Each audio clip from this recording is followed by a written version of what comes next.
بسم الله الرحمن الرحيم.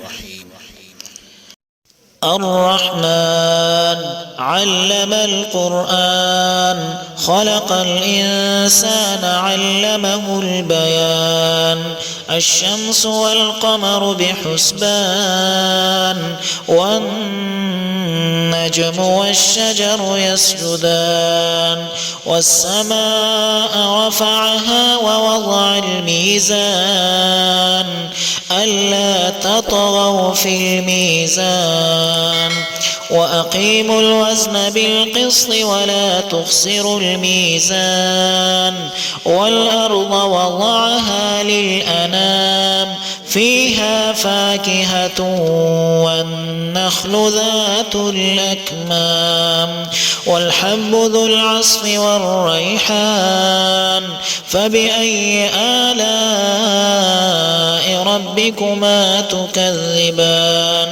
خلق الإنسان من صلصال كالفخار وخلق الجان من مارج من نار فبأي آلاء ربكما تكذبان رب المشرقين ورب المغربين فبأي آلاء ربكما تكذبان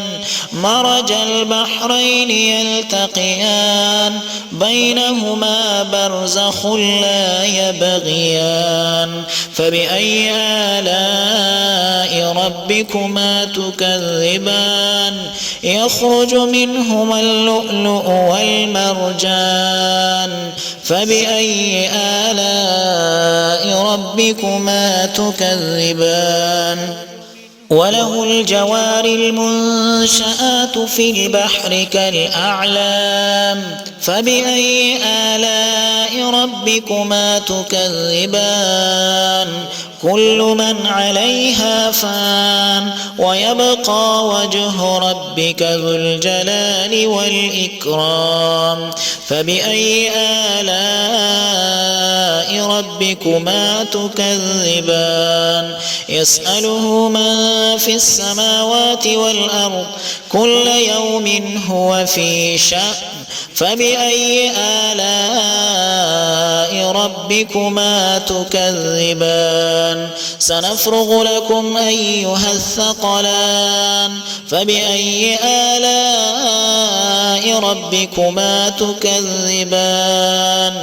يا معشر الجن والإنس إن استطعتم أن تنفذوا من أقطار السماوات والأرض فانفذوا لا تنفذون إلا بسلطان فبأي آلاء ربكما تكذبان يرسل عليكما شواظ من نار ونحاس فلا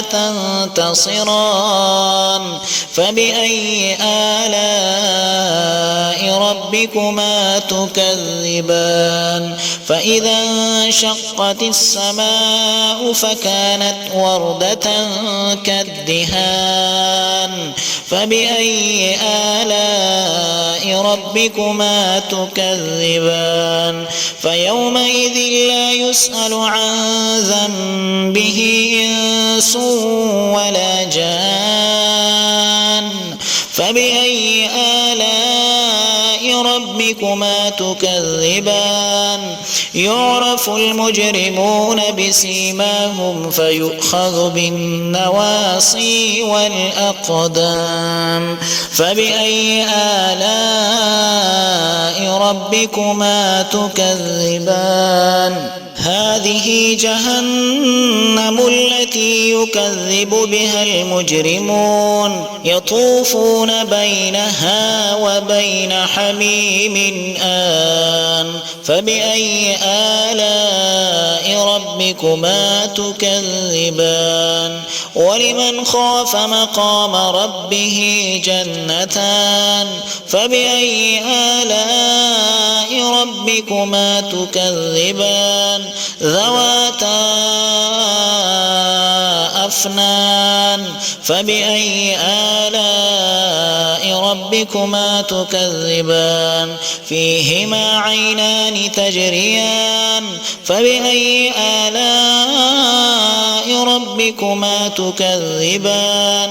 فيهما من كل فاكهة زوجان فبأي آلاء ربكما تكذبان متكئين على فرش بطائنها من استبرق وجنى الجنتين دان فبأي آلاء ربكما تكذبان فيهن قاصرات الطرف لم يطمثهن إنس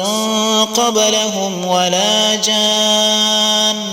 فبأي آلاء ربكما تكذبان كأنهن الياقوت والمرجان فبأي آلاء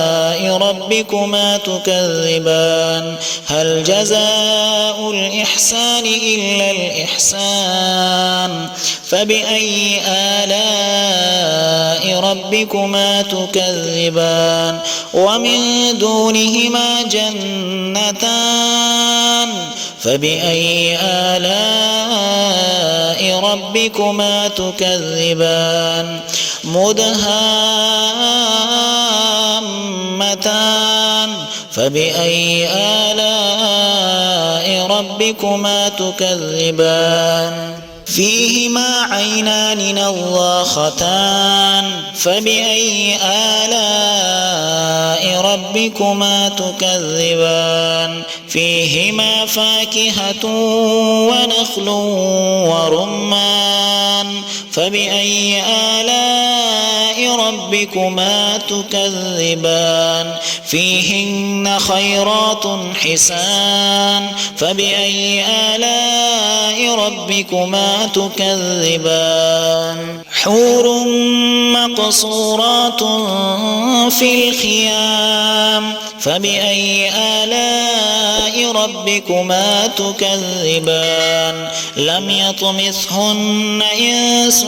قبلهم ولا جان فبأي آلاء ربكما تكذبان متكئين على رفرف خضر وعبقري حسان فبأي آلاء ربكما تكذبان تبارك اسم ربك ذي الجلال والإكرام.